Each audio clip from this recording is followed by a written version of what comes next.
Hello साथियों, आप सभी का स्वागत है आपके इस कृष्णा आर्ट्स एजुकेशन चैनल में, जो बोर्ड एग्ज़ाम की तैयारी करवाने के लिए नंबर 1 यूट्यूब चैनल है। इसलिए इस चैनल को आपने अभी तक सब्सक्राइब नहीं किया है तो इस चैनल को सब्सक्राइब कर दें और साइड के बेल नोटिफिकेशन को भी ऑन कर दें, ताकि हमारी वीडियो का लेटेस्ट अपडेट आप तक सबसे पहले पहुँच सके। और इस चैनल का टेलीग्राम चैनल का लिंक भी है, जिसका लिंक डिस्क्रिप्शन में दिया हुआ है। आप टेलीग्राम चैनल में भी ज्वाइन हो जाएं, क्योंकि इस चैनल का सारा स्टडी मटेरियल आपको टेलीग्राम चैनल पर ही प्रोवाइड किया जाएगा। तो चलिए आज के क्लास की ओर बढ़ते हैं। आज हम आपको कक्षा 10 का संस्कृत प्यूसम द्वितीय भागा का पहला पाठ मंगलम, उसका संपूर्ण हिंदी अर्थ करवाने जा रहे हैं। जो आपका संस्कृत का किताब है प्यूसम द्वितीय भागा, उसका आज हम आपको पहला पाठ पढ़ाने जा रहे हैं। तो चलिए पाठ की ओर बढ़ते हैं। मंगलम उपनिषद वैदिक वाङ्मयस्य अन्तिमे भागे दर्शनशास्त्रस्य सिद्धान्तान् प्रकटयन्ति। उपनिषद वैदिक वाङ्मय के अंतिम भाग में दर्शन शास्त्र के सिद्धांत प्रकट होते हैं। सर्वत्र परम पुरुषस्य परमात्मनः महिमा प्रधानतया गीयते। सभी जगह परम पुरुष और परमात्मा की महिमा की प्रधानता को गाया जाता है। तेन परमात्मना जगत व्याप्तम अनुशासितम च अस्ति। उनके जे परमात्मा जगत में, पूरा संसार में व्याप्त और अनुशासित है। स एव सर्वेषां तपसां परमम लक्ष्यम। वे सभी, उन सभी का परम लक्ष्य है, सबसे बड़ा लक्ष्य तप करना है। अस्मिन् पाठे परम अत्पराम उपनिषदाम पदात्मका पंचमंत्रा संकलिता अस्ति। इस पाठ में उन परमात्माओं के उपनिषद के पद से 5 मंत्र लिए गए हैं। जो इस पाठ में उपनिषद के 5 मंत्र संकलित हैं। तो चलिए मंत्र की ओर बढ़ते हैं। हमारा पहला मंत्र है हिरण्मेन पात्रेण सतस्य अपिहितम मुखम तत्वम पुष्सन पावरेणु सत्यधर्माय दृष्टि। हम आपको एक बात बता दें कि संस्कृत को आपका उच्चारण करना अच्छे से आना चाहिए। इसलिए अगर आप संस्कृत में अच्छा से उच्चारण नहीं कर पाते हैं तो आप संस्कृत के इन्हीं श्लोक को, इन्हीं मंत्र को बार बार पढ़ें। इससे क्या होगा कि आपका उच्चारण जो है वो अच्छे से होने लगेगा। एक बार हम फिर से उच्चारण करते हैं। हिरण्मेन पात्रेण सतस्य अपिहितम मुखम तत्वम पुष्पावरेणु सत्यधर्माय दृष्टि। चलिए इसके अर्थ की ओर बढ़ते हैं। इसका अर्थ है किसी भी मंत्र हो या श्लोक हो या पंक्ति हो, उसका आपको अर्थ लिखने से पहले 2-3 बातें लिखनी बहुत ज़रूरी होती है, जिसको आप एग्ज़ाम में अगर लिख देते हैं तो आपको पूरा नंबर मिलने का पूरा चांस रहता है। तो उसको लिखने से पहले आपको सबसे पहले लिखना है प्रस्तुत मंत्र हमारे संस्कृत की पाठ्य पुस्तक प्यूसम भाग 2 में संकलित मंगलम उपनिषद से लिया गया है। ये जो मंत्र हैं वो हमारी संस्कृत की पाठ्य पुस्तक से ली गई है। और पुस्तक का क्या नाम है उसको आपको ब्लैक पेन से दर्शा देना। उस ब्लैक पेन से दर्शाने से क्या होगा, वो हाईलाइटेड हो जाएगा, वो जांच करने वालों को साफ दिख जाएगा कि हाँ इसने सही लिखा है। और उसके बाद आपको मंगलम, जो हाईलाइटेड करने वाला चीज़ रहता है उसको आपको ब्लैक पेन से लिखना है, और जो साधारण चीज़ रहता है उसको आपको ब्लू पेन से लिखना है। तो संकलित मंगलम उपनिषद से लिया गया है। उसके बाद आपको लिखना है इस मंत्र में कहा गया है कि हे पूषण, सत्य का मुख सोने के पात्र से ढका हुआ है, उसे आप सत्य ध्रुवमान मेरे लिए कृपया हटा दें। इसमें जो श्लोक था हिरण्मेन पात्रेण सतस्य अपिहितम मुखम, उसका ये सरलार्थ है, उसका ये हिंदी है सत्य का मुख सोने के पात्र से ढका हुआ है, उसे आप सत्य धर्मान मेरे लिए हटा दें।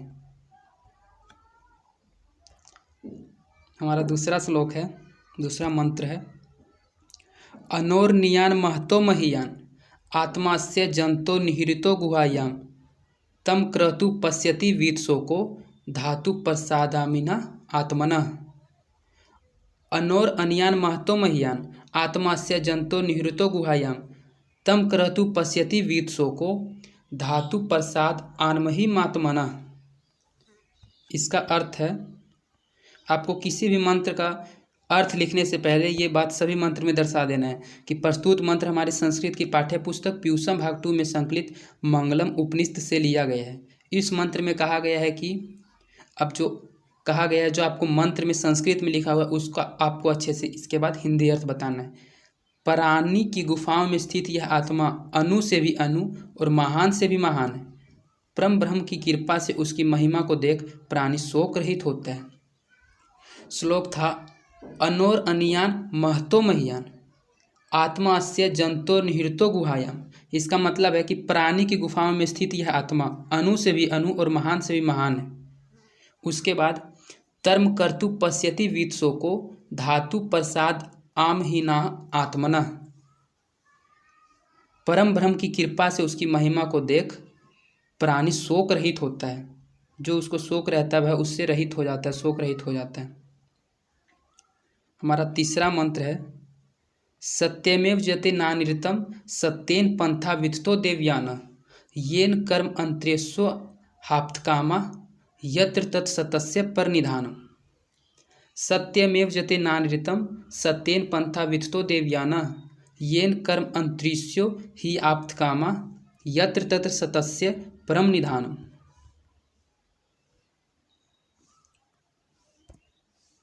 इसका हिंदी अर्थ है प्रस्तुत मंत्र हमारी हिंदी की पाठ्य पुस्तक पीयूषम भाग 2 में संकलित मंगलम उपनिषद से लिया गया है। इस मंत्र में कहा गया है कि इतना बात तो आपको सभी चीज़ में लिख देना है। उसके बाद जो हमारा श्लोक था सत्यमेव जयते नारितम, सत्य की ही जीत होती है, असत्य की नहीं।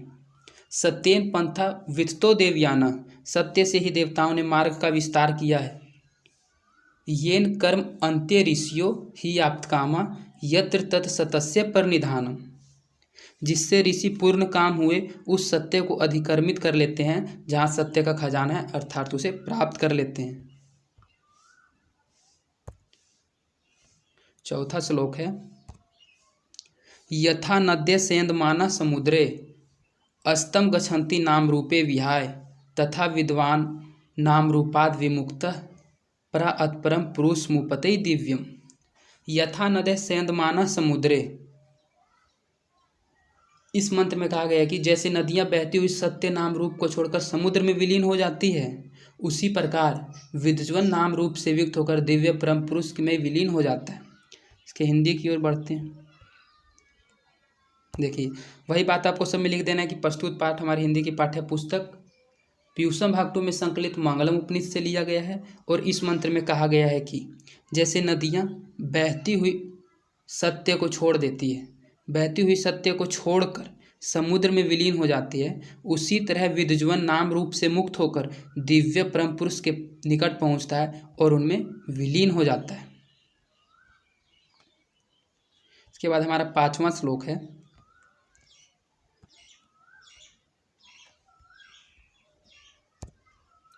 वेदाहम इतम पुरुषम महांतम आदित्य वर्ण तमसे प्रस्तात् तमे विदित्वाति मृत्युमेति नान्य पंथा विदित्यनाय।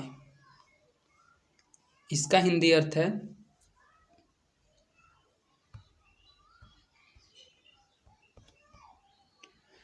इस मंत्र में कहा गया है कि मैं तमोगुण से रहित सूर्यवर्ण सत्य के रूप में इस परम पुरुष को मानता हूँ।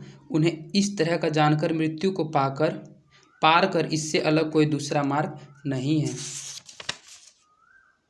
इसमें आपका श्लोक था वेदा इतम पुरुषम महांतम, मैं तमोगुण से रहित होकर सूर्यवर्ण के इस रूप परम पुरुष को मानता हूँ। आदित्य वर्ण तमसे प्रस्तात् तो मैं विदित्वाति मृत्यु में थी नान्य पंथा विदिते अनन्याय। उन्हें इस तरह जानकर मृत्यु को पार कर इससे अलग दूसरा कोई मार्ग नहीं है। यह आपका 5वां मंत्र का हिंदी अर्थ था। इस प्रकार आपका 5वां मंत्र का हिंदी अर्थ हो गया है। इसको आपको अच्छे से लिखकर और बार बार वीडियो को देखकर समझना है। इसके बाद आपका संस्कृत का इसी चैप्टर का ऑब्जेक्टिव और सब्जेक्टिव का भी वीडियो आएगा, जिसको भी आपको देखना है। तो आज के लिए इतना ही। अगर आपको हमारी वीडियो पसंद आती है तो आप अपने दोस्तों के बीच भी इसको ज़रूर शेयर करें और वीडियो को लाइक भी ज़रूर करें। धन्यवाद।